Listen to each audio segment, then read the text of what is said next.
going to happen at this inquiry. None of us have been invited to that meeting, and it's time that we get it. Tuesday morning at County Hall and the start of one of the angriest public inquiries London has seen. The inquiry was about offices. The protest was about homes.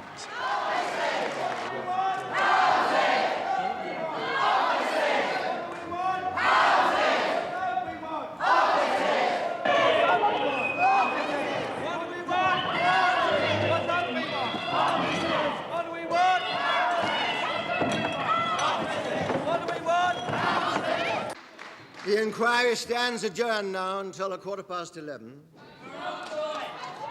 What the inspector didn't know was that the inquiry would be adjourned twice more that day, finally until this morning. While the lawyers and the inspectors retreated to another part of County Hall, the protesters decided to stage their own mock inquiry.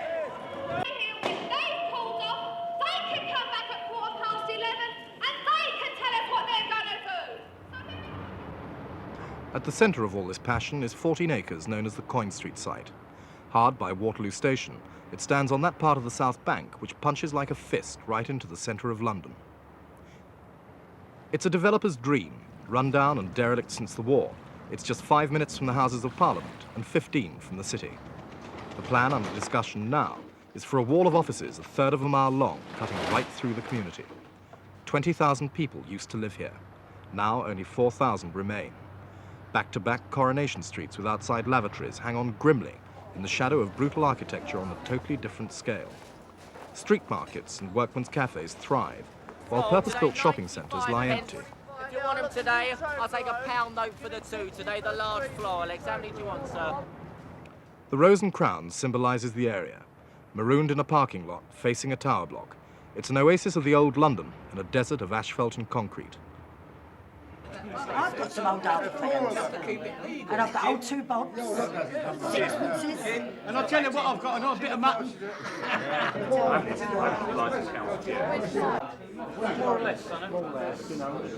Now, after more than 20 years, the governor is selling up. You've lost the people, the houses have come down, and you've lost And your nothing's people. been replaced, you know what I mean? Although the property's been, they've gone, it's not been replaced, no one's built on it for people to live in.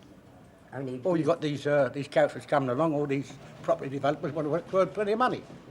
Is this part of the reason you're retiring? People who want to live in homes. No way. We're not asking them to give us anything. We're just simply asking them to replace something that they took away. Even on the other side of Waterloo Bridge there, where all the houses were pulled down for the Festival of Britain, we were promised that they would be replaced as housing. Now the whole South Bank, from Vauxhall Bridge to Surrey Docks, is poised on the edge of the biggest single office explosion since the war. Schemes for well over 8 million square feet of office space on 16 major sites are in the pipeline.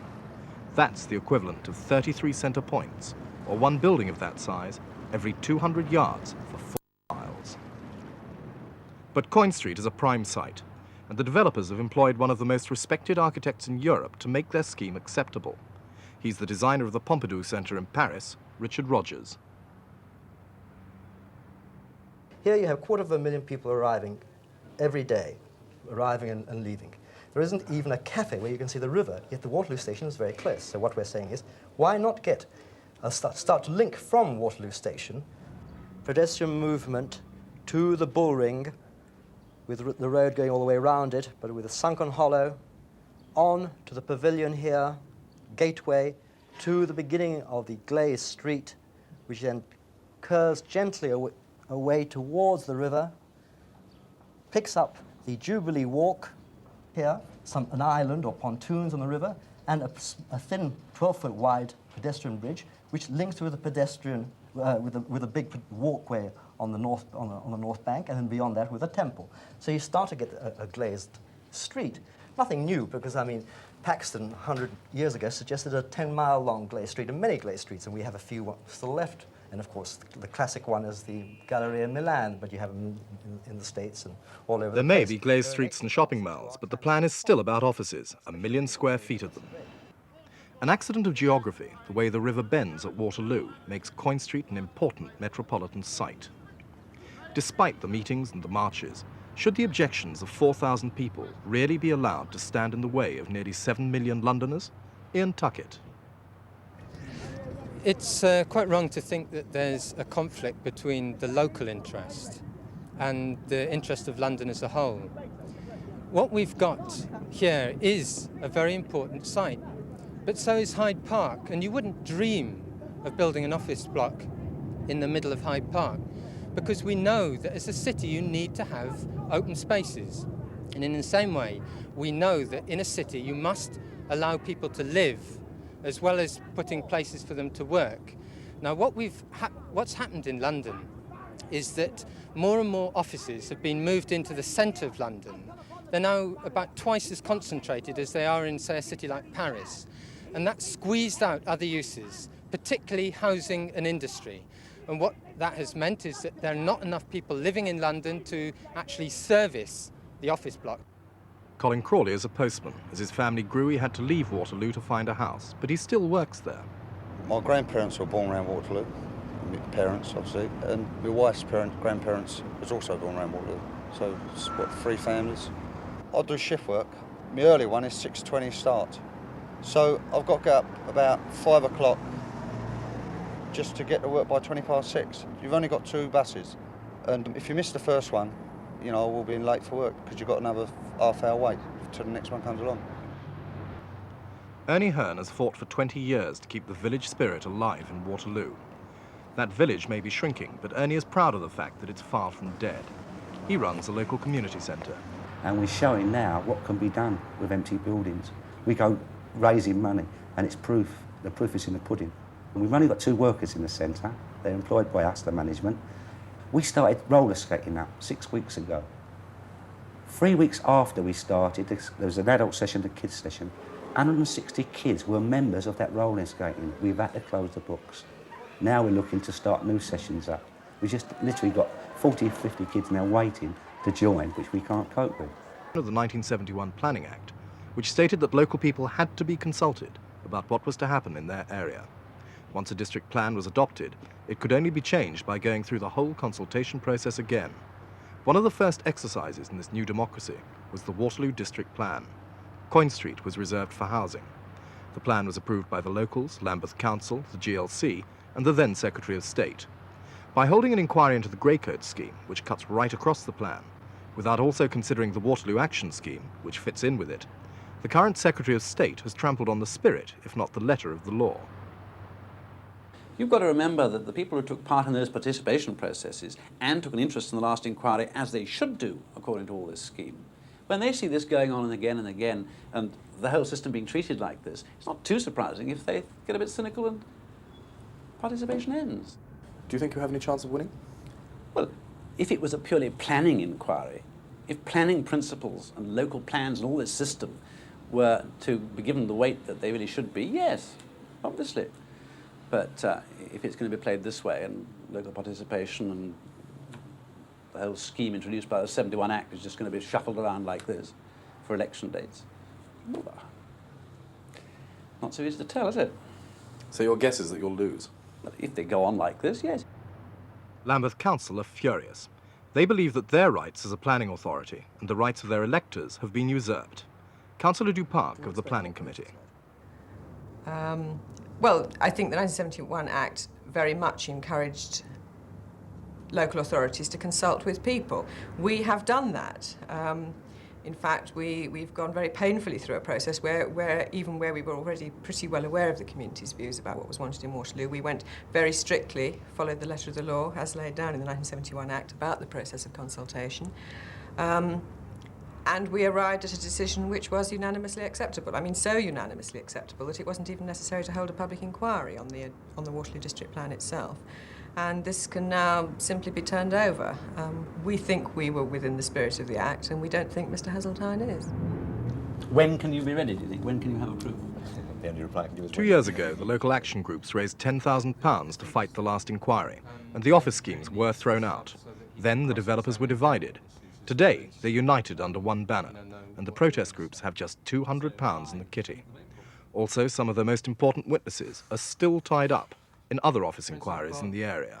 Cannot physically get finish with the Hayeswolf inquiry and the House of Lords inquiry until, mid-May.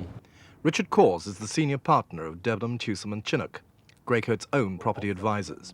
Does he believe that all the South Bank schemes will be built? It's impossible to say at this stage. There is demand. In spite of recession, there is demand for a proportion of that, an immediate demand. One thing which I think I should say here and now is that none of that will be built, in my view, unless there is a very good prospect of it being let fairly early in its life. But surely the result of that is going to be blight. Sites which have office planning permission but will not be developed because there aren't the takers.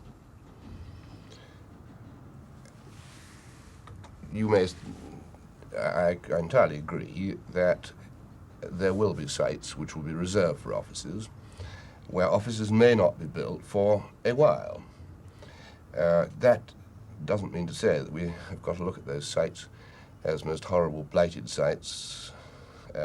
They can be used for car parking, and in fact are used for car parking now in a good number of cases. This car park by Southwark Bridge is owned by John Langs. 7 years ago, they were granted an office development permit on the grounds that they had a client for the development they proposed. The client withdrew. Today, the site is still a car park, and John Langs have no immediate plans to build. But land becomes valuable just by acquiring planning permission. For example, an acre of prime land on the South Bank with permission for housing is worth £275,000. Given industrial permission, the value rises to £300,000. But the price of the land soars to over £2 million if you hit the jackpot with office permission. But Coin Street could be different. It is a prime site, and the 1 million square feet of offices would be encased in an imaginative scheme by a brilliant architect. Greycoats themselves are adamant that the scheme is profitable, and they intend to build it all. So, when the GLC asked them for it, why wouldn't they give an undertaking to that effect? Peter Thornton again, from Greycoats. Well, nobody can guarantee with a site of this size that one is going to complete the development within any specific period of time. It's a vast scheme. We're talking about £150 million of that order. Nobody would be able to fund and develop that scheme speculatively. There is no question of that. We, at the moment, have been dealing with a potential client for some time. There is negotiations are at an advanced stage. We see no problem with progressing the scheme with that particular client. Now, is that a client for the entire scheme? It's not not for the entire scheme, but it's early days, and to have a client for a substantial proportion of the site at this stage, bearing in mind that we haven't got planning permission for the site, is quite extraordinary. Okay, politicians are cynical about it, the local community is cynical about it, you seem to be cynical about it. I simply put the question, why on earth should a firm of hard-nosed commercial developers spend all the time and money using Rogers to develop a whole scheme which you can't take to bits, you can't build that bit without the other bit? Why should they do that if that is their hidden intention? It seems a very uncommercial approach to me. Why does everybody think of them as just bogeymen who are going to build a nasty office block and run away? Because in the late 60s and early 70s, that's what happened rather a lot. Of course it happened in the late 60s and early 70s. Now, I'm suggesting that there is a move afoot to change that, thank God. These offices wouldn't be being proposed, nor would Hayeswolf, nor would ones further up the river at Effra, were it not for the fact that you, and a lot of other people like me and you, put money into pension funds. It goes from the pension fund to where? Increasingly into office blocks, because on a purely speculative basis, given swings and roundabouts and booms and so on, someone in some institution where you've put your pension money gambles, there is a fairly safe home, investment home. That's what's running the planning system, really. It's not anything else, and it's your money, just the same as the money would be if we put up houses. It'd be your money coming in a slightly different route, probably through taxes you pay to the Treasury.